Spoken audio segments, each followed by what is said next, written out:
Hai seluruh, selamat datang di channel Mamang Story. Pada kesempatan kali ini, Mamang akan menceritakan film berjudul Buyut. Jangan lupa siapkan cemilan terbaik kalian, benarkan posisi nontonnya, langsung aja kita masuk ke ceritanya. Hayu, luncur.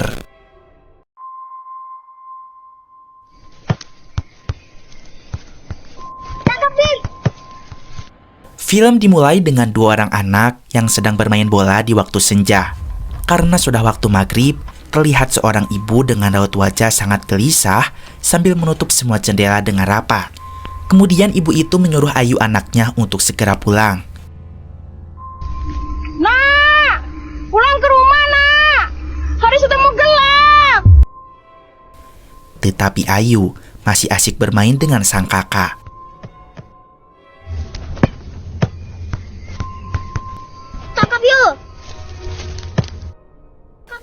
Tanpa sengaja kakaknya menendang bola ke air sungai. Lalu ia pun menyuruh Ayu untuk mengambilnya. Ayu, kamu ambil dong bolanya. Bola itu lumayan jauh sehingga Ayu tidak bisa menggapainya. Ayu, lebih cepat sedikit. Sudah mau malam.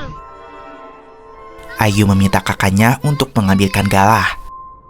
Kakak tolong ambilkan galahnya ya. Tanganku tidak sampai meraih bolanya. Kemudian ada sesuatu yang bergerak di dalam air.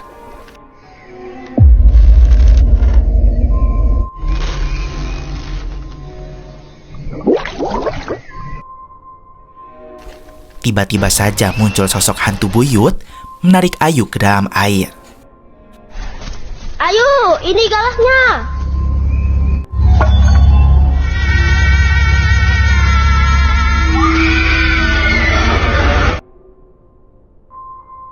Film berpindah kepada Januari tahun 2013 di kota Bangka Belitung.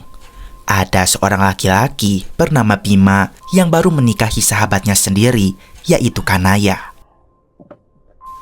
Aku masih butuh waktu, Bim. Nggak semudah itu nikah sama sahabat sendiri. Semua butuh proses. Ketika itu setelah mereka resmi menikah, Bima membawa Naya ke sebuah rumah yang baru saja ia beli. Ternyata Bima membeli rumah yang sangat besar seluruh. Itu semua Bima lakukan supaya Kanaya merasa bahagia. Bima pun telah mempekerjakan seorang pegawai yang bernama Pak Jaja. Sehingga ketika itu, sesampainya di rumah tersebut, mereka langsung dibantu membawakan barangnya oleh Pak Jaja. Iya, terima kasih Pak Jaja ya. Kemudian mereka pun masuk ke dalam rumah. Kanaya sangat terpukau dengan kemegahan rumah itu. Lalu, dia salah fokus dengan sebuah lukisan yang memperlihatkan ada dua anak kembar. Namun salah satunya terlihat pudar.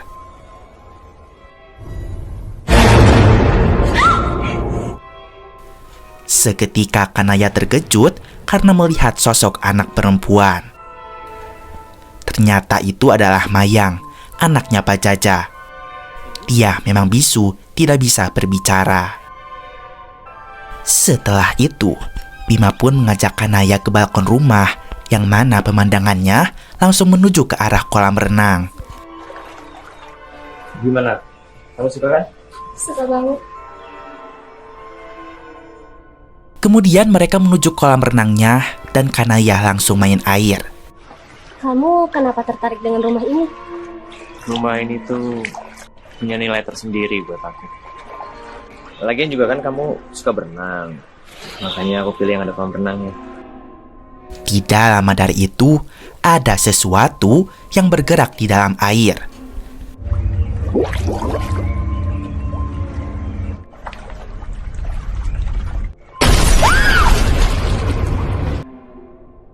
Seketika kaki Kanaya ditarik hingga ia tercebur ke dalam kolam. Bima tahu Kanaya bisa berenang. Ketika itu Bima mengira jika Kanaya sedang pura-pura tenggelam. Tetapi kenyataannya Kanaya nyaris tenggelam seluruh karena ada sesuatu yang menarik kakinya.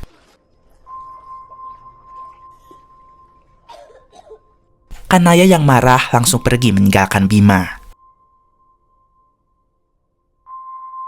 Ketika malam harinya, Kanaya masih marah kepada Bima.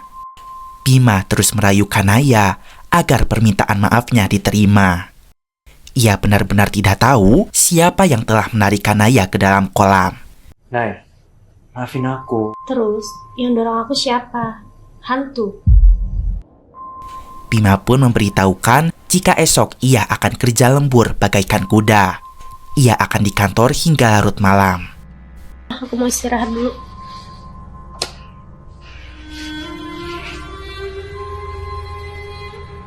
Keesokan paginya, Kanaya terbangun dan melihat Bima sudah tidak ada di atas kasur. Ternyata Bima sudah berangkat kerja dan melalui pesan chat, Bima berkata jika dia telah menyiapkan sarapan untuknya. Supaya tidak bau sungut, Kanaya bergegas ke kamar mandi untuk gosok gigi. Namun tiba-tiba, semua giginya seketika rontok slur.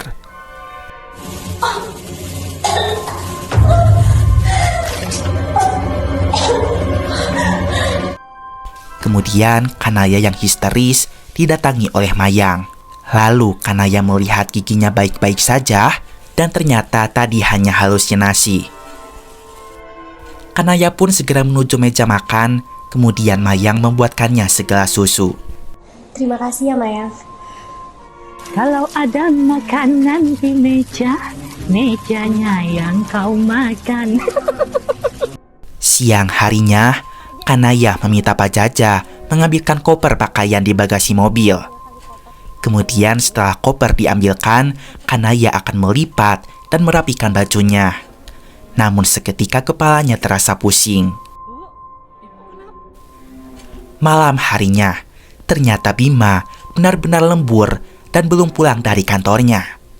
Kanaya yang gabut memutuskan untuk berenang. Kemudian dia melihat Mayang sedang bermain sendirian. Ketika itu Kanaya menyuruh Mayang untuk segera tidur. Kalau Mayang sudah selesai main, Mayang langsung istirahat ya. Namun ia seketika terkejut ketika melihat Mayang sudah tidur di dalam kamarnya. Sejak awal Kanaya merasa rumah ini sangatlah aneh. Ia pun tidak mau berpikir macam-macam, kemudian melanjutkan langkahnya menuju kolam renang. Setelah melakukan peregangan, Kanaya segera masuk ke dalam kolam dan mulai berenang. Ketika itu ternyata di sana Kanaya tidak sendirian. Ada seseorang yang memperhatikannya di bawah air kolam.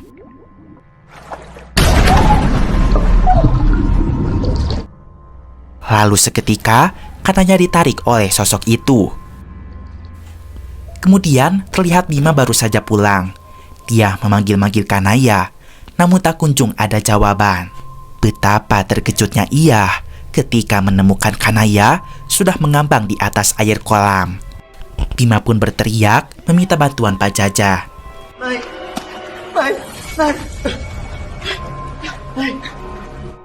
Beruntungnya Kanaya masih bisa diselamatkan.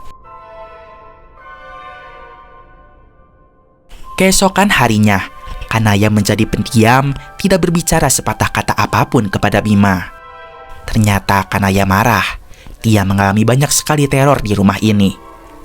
Kanaya ingin Bima menjawab dengan jujur siapa pemilik rumah ini saat dulu. Akhirnya Bima menjawab, rumah ini adalah milik keluarganya. Rumah peninggalan dari sang ayah lebih tepatnya. Bima tidak memberitahukan hal ini karena takut Kanaya menolak harta warisan dari keluarganya. Setelah Kanaya tidak marah lagi, Bima pun ingin memberitahukan sesuatu. Bima ingin mengajak Kanaya ke desa Banyu Bening karena ia ditugaskan oleh kantor ke sana. Bima ingin Kanaya ikut karena jika ditinggal di rumah, takutnya terjadi sesuatu lagi.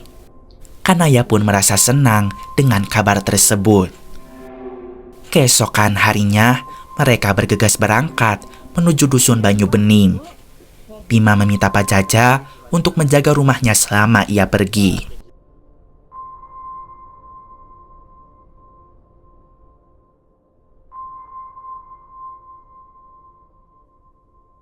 Akhirnya, singkat cerita mereka sampai ke desa itu. Mereka disambut meriah oleh warga lokal yang ada di sana. Bahkan mereka disambut dengan tarian adat yang sangat meriah.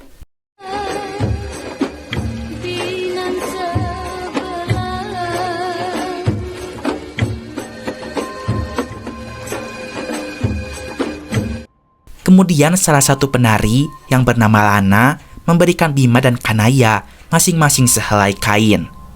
Selamat datang di desa kami. Saya Lana, Mbak. Penari berkata, "Selamat datang di desa ini."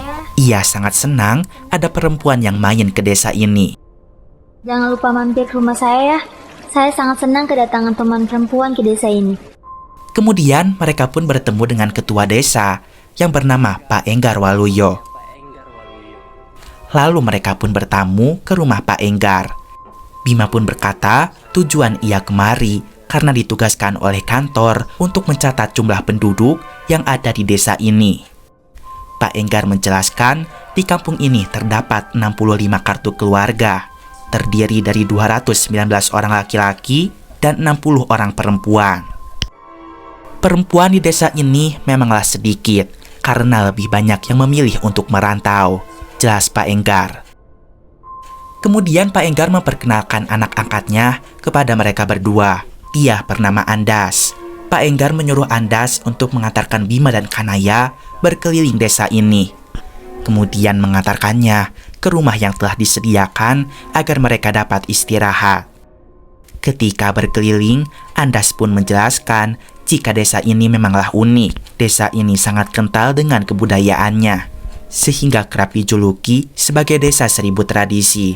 Namun di samping itu, banyak pula orang yang menganggap desa ini sebagai desa terkutuk. Kanaya bertanya, apakah rumor desa ini terkutuk ada kaitannya dengan jumlah perempuan yang sedikit di desa ini? Namun Andas tidak menjawab pertanyaan itu.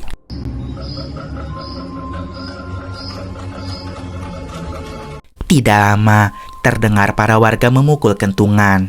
Ternyata itu adalah salah satu tradisi. Setiap warga akan memukul kentungan di setiap jam 6 sore yang menandakan jika hari mulai malam. Para gadis-gadis atau ibu muda yang belum punya anak tidak diperbolehkan keluar rumah di saat malam hari. Siapapun yang melanggar, maka orang itu terpaksa akan diserahkan kepada lelembut di desa ini yang kerap dipanggil buyut. Buyut? Apa itu? Cukup ceritanya Des ya. Istri saya ini orangnya penakut. Ya.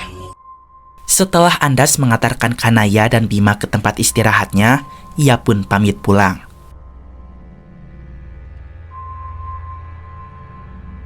Ketika malam hari, terlihat Kanaya keluar dari rumah. Dia pun mendengar suara-suara yang membawanya hingga ke pinggir sungai.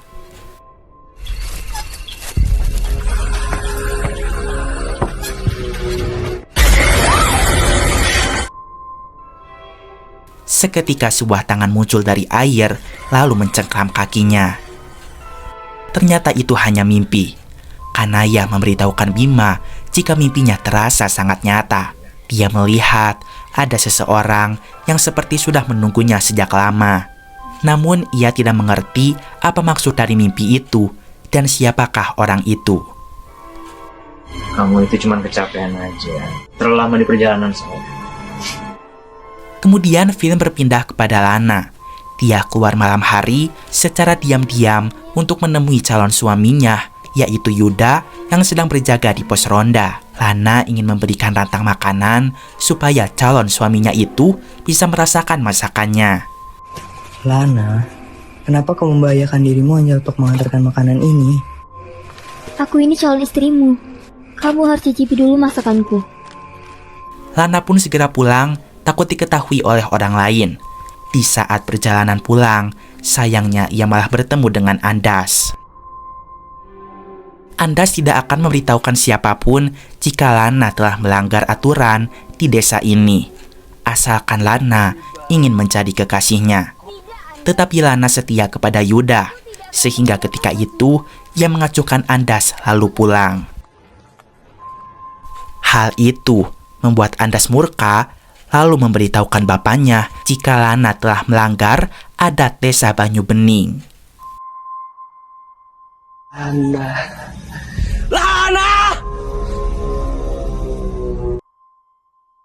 Keesokan harinya, Kanaya bermain ke pinggir sungai. Seperti mimpinya semalam, ada sebuah tangan muncul dalam air mencengkram kakinya.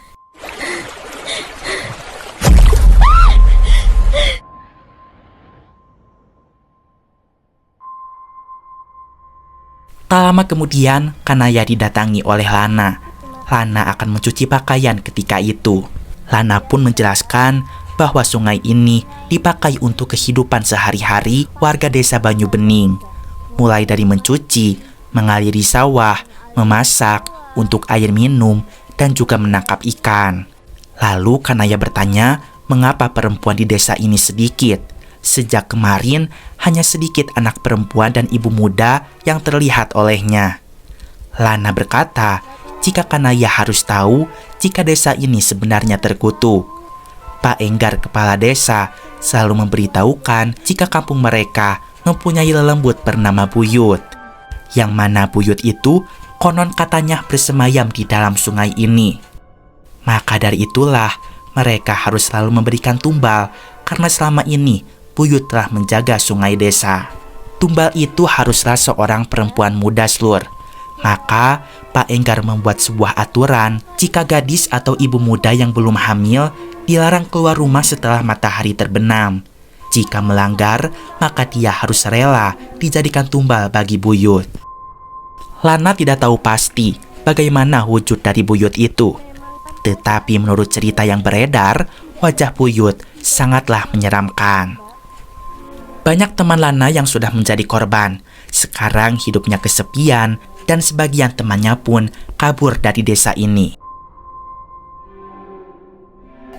Malam harinya, Lana didatangi oleh Andas beserta pasukannya. Lana akan dibawa untuk dijadikan tumbal Buyut karena malam kemarin telah melanggar adat. Ketika itu, Darsi, ibunya Lana, menghadang lalu menyerahkan dirinya saja sebagai pengganti anaknya. Tetapi tidak bisa, si ibu sudah kadaluarsa. Buyut hanya ingin wanita muda. Tapi ternyata Lana tidak ada di rumahnya. Kami tidak menemukannya, juragan.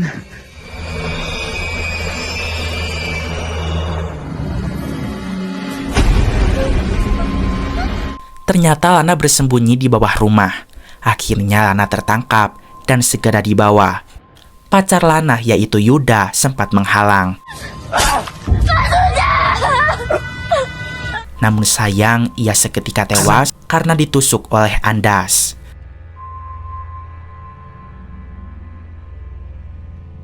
Lana pun dibawa lalu menghadap kepada Pak Enggar. Ampun Pak Kades. Kamu sudah melanggar aturan di desa ini, kan? Ikat dia dan letakkan di dermaga. Ketemu. Keesokan harinya, Bima dan Kanaya merasa desa ini sangat sepi. Ternyata semua warga sedang ada di sungai saat itu karena sedang menjalankan upacara adat sebab semalam ada yang mati. Maaf Bu, memangnya siapa yang meninggal ya? Lana, Mbak, anaknya Bidarsi. Kanaya seketika shock ketika mengetahui Lana mati. Padahal kemarin mereka masih bertemu dan banyak bercerita. Ibu itu pun menyarankan jika mereka jangan mendekati sungai karena di sana terdapat iblis bernama Buyut. Karena penasaran, mereka pun tetap menuju sungai. Mereka melihat para warga menenggelamkan mayat Lana ke bawah sungai itu.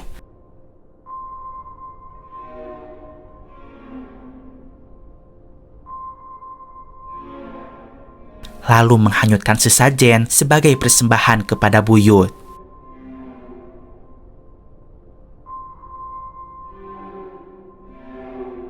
Kemudian mereka pun didatangi oleh Pak Enggar. Pak Enggar berharap mereka betah di kampung ini. Kanaya langsung bertanya jika para warga sedang melakukan ritual apa. Pak Enggar berkata sungai adalah sumber kehidupan. Maka dari itu, mereka harus balas budi dengan cara memberikannya tumbal. Sungai desa ini ada penjaganya yang bernama Buyut. Setiap warga yang melanggar peraturan desa ini akan dijadikan tumbal bagi Buyut. Kanaya marah ketika itu. Balas budi tidak harus dengan cara menumbalkan warga-warga di desa ini.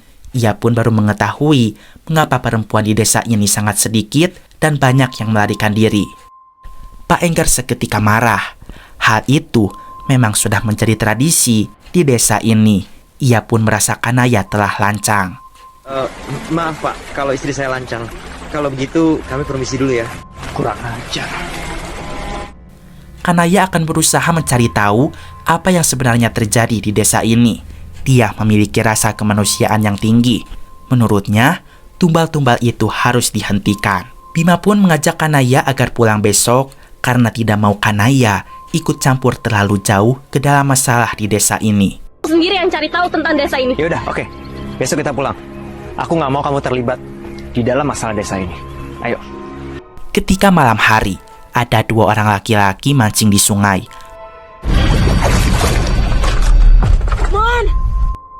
Mereka pun secara mengenaskan ditarik oleh Buyut.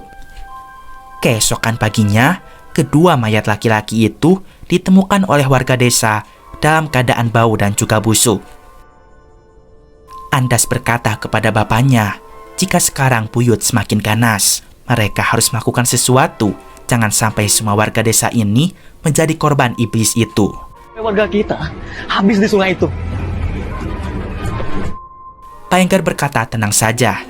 Ia akan memaksa Patrisno untuk berbicara karena hanya dialah yang mengetahui bagaimana cara menghentikan Buyut itu. Di sisi lain, Kanaya dibuatkan segelas susu oleh salah satu warga yang menjadi pembantu. Kanaya bertanya di mana alamat rumah Lana. Tetapi orang itu tidak mau memberitahukannya, lalu seketika pergi. Kemudian Kanaya melihat suaminya sedang mengobrol bersama Pak Enggar.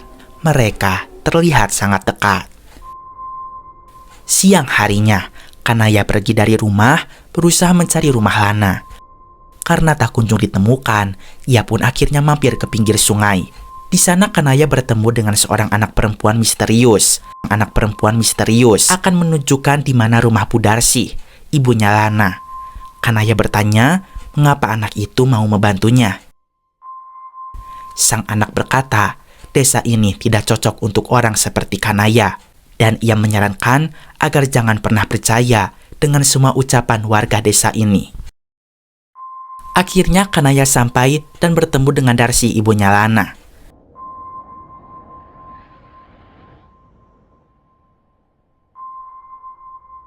Sementara itu, Bima sedang kebingungan mencari Kanaya hingga mengelilingi desa. Film berpindah kepada Enggar dan Andas yang datang ke rumah salah satu warga bernama Trisno. Dia adalah laki-laki paruh baya yang sudah terbaring tak berdaya di atas kasur. Ternyata tujuan Pak Enggar mendatangi Trisno agar mengetahui cara bagaimana menghilangkan kutukan Buyut di kampung ini. Hanya Trisno yang mengetahui caranya, Slur.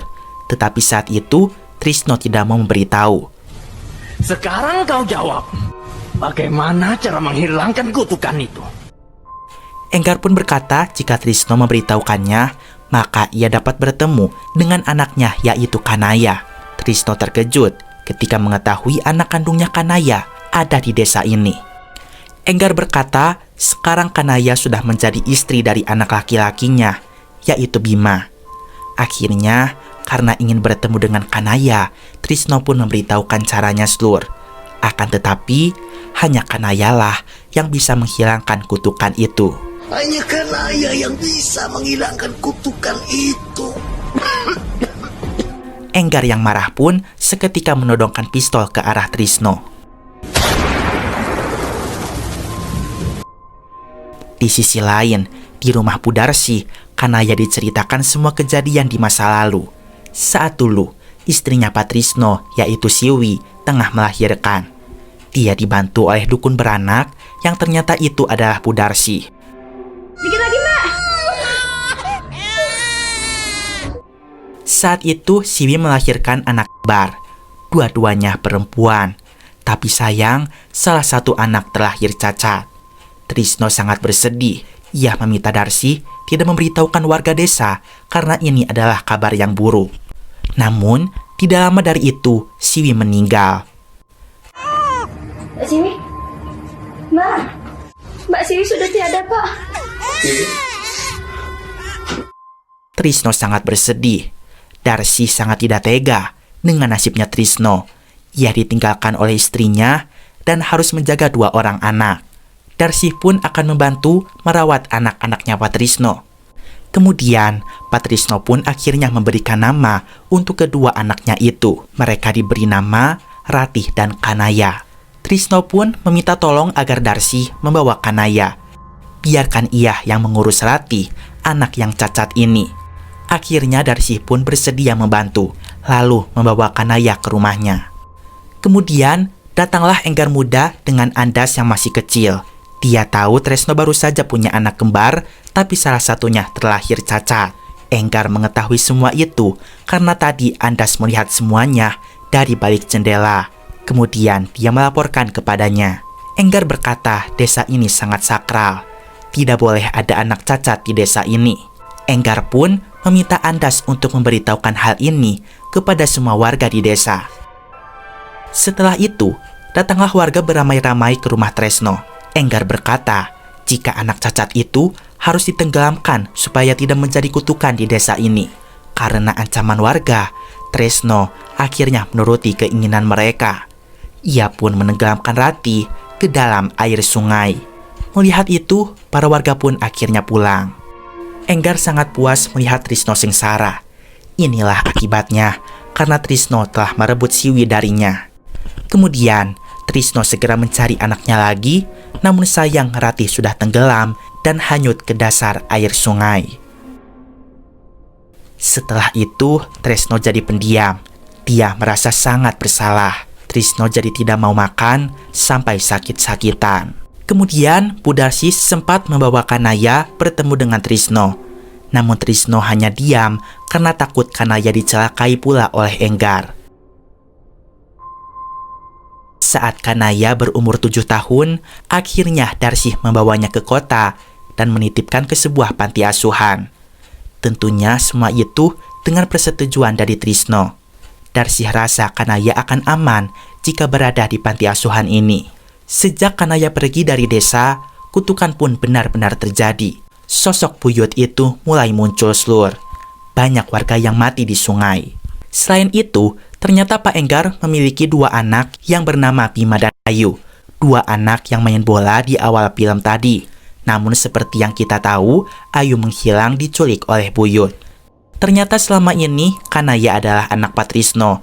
Dia sempat lupa tentang masa kecilnya. Kanaya pun berkata bahwa dia sudah menikah dengan Bima, anaknya Pak Enggar. Budarsi berkata agar Kanaya berhati-hati. Bima adalah anak sulung Pak Enggar. Pasti ada maksud lain mengapa Bima menemuinya ke kota, bahkan sampai menikahinya. Budarsi pun menyuruh Kanaya untuk segera menemui bapaknya, mumpung masih hidup. Kini Tresno tinggal sendirian di rumahnya yang terletak di tengah hutan. Sementara itu, pistol Pak Enggar berhasil diangkat oleh Bima yang baru saja datang, sehingga tidak menembak Trisno. Bima meminta bapaknya untuk menghentikan semua aksinya. Dia sudah menuruti semua keinginan bapaknya, dimulai dari menikahi Kanaya sampai membawanya ke desa ini. Bima tidak akan membiarkan bapaknya melukai Kanaya, dan dia tidak akan tinggal diam.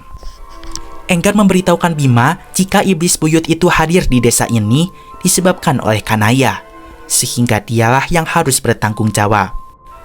Enggar dan Andas pun pergi mencari Kanaya.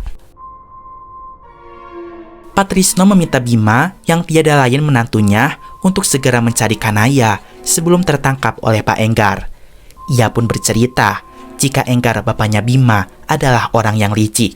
Dia telah memanfaatkan cerita buyut sebagai cara untuk mencari mangsa seorang wanita yang dapat ia lecehkan. Enggar adalah penjahat kelamin Slur.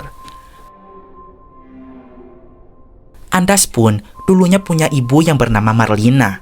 Andas tidak mengetahui jika ibu kandungnya diperkosa dan dibunuh oleh bapak angkatnya sendiri. Enggar mengasuh Andas setelah ia membunuh ibunya. Setelah menceritakan kebejatan Enggar, Trisno pun menyuruh Bima untuk segera mencari Kanaya sebelum hari mulai gelap. Dentungan pun mulai terdengar, menandakan hari mulai malam. Sementara Kanaya masuk ke dalam hutan, masih mencari di mana rumah bapaknya. Ketika di tengah perjalanan, dia bertemu lagi dengan anak perempuan itu, yang ternyata dia adalah Ratih, kembaran Kanaya. Dia sudah lama menantikan kehadiran Kanaya. Kanaya pun akan diberitahukan hal yang sebenarnya.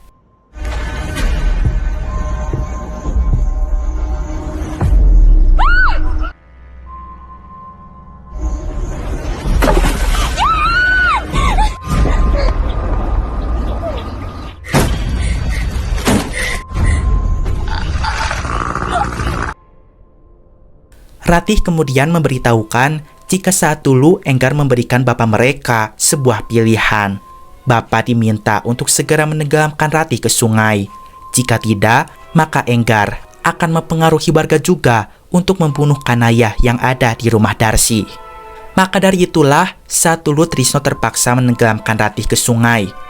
Ia mengira Ratih dapat ditemukan lagi, namun sayang Ratih hanyut ke dalam air sungai. Kanaya pun tersadar dan sudah disekap oleh para warga. Enggar sudah sangat lama menantikan Kanaya datang ke desa ini. Sejak dulu dia sengaja menitipkan Bima ke panti asuhan supaya bisa terus mengikuti Kanaya kemanapun ia pergi. Lalu Andas berkata Kanaya sudah melanggar peraturan desa ini. Dia memang sudah menikah tapi belum punya anak dan dia masih berkeliaran ketika malam hari. Jadi dia layak untuk dijadikan tumbal. Secara lantang, Kanaya berkata bahwa mereka salah. Kini dia tengah mengandung anaknya Bima. Sebentar lagi ia akan punya anak. Jadi, dia tidak bisa dijadikan tumbal. Pak Enggar yang murka langsung memukul Kanaya hingga ia pingsan. Kemudian Pak Enggar menyuruh mereka untuk segera menenggelamkan Kanaya. Kanaya! Kanaya!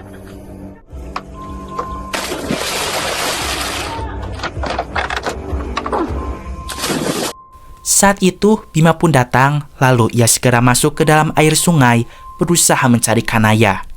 Namun nahas, Kanaya seketika menghilang. Bima sangat marah kepada bapaknya. Mulai saat itu, Bima tidak menganggap Enggar sebagai bapaknya lagi. Bima pun mengatakan Enggar adalah penyakit bagi desa ini. Dan mereka semua sudah dibohongi. Anak dan istri mereka sudah dijadikan tumbal olehnya. Bima pun memberitahukan jika Enggar jugalah yang telah membunuh Marlina, ibu kandung Andas saat dulu. Para warga merasa ucapan Bima masuk akal. Mereka tersadar jika Pak Enggar memang biang masalah dari semua ini. Kemudian mereka bergegas memburu Pak Enggar. Di sisi lain, Kanaya berhasil muncul dari dalam air sungai. Ia pun dikepung oleh Buyut yang merupakan sosok Ratih dan para korban yang ditenggelamkan. Namun, seketika mereka menghilang.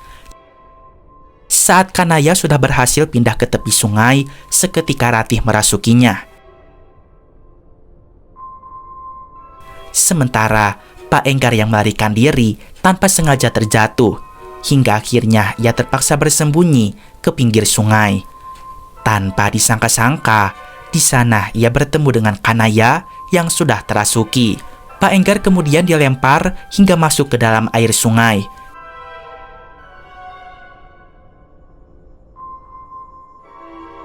Di sana ia pun dikepung oleh Buyut alias Ratih, sehingga Pak Enggar pun ditenggelamkan dan seketika tewas. Karena Pak Enggar tak kunjung ditemukan, Andas meminta warga untuk membantu mencari istrinya Bima saja, sebelum semuanya terlambat. Kemudian Andas meminta maaf karena sudah terbutakan oleh kejahatan bapak. Dia menyesal dengan semua yang telah diperbuatnya.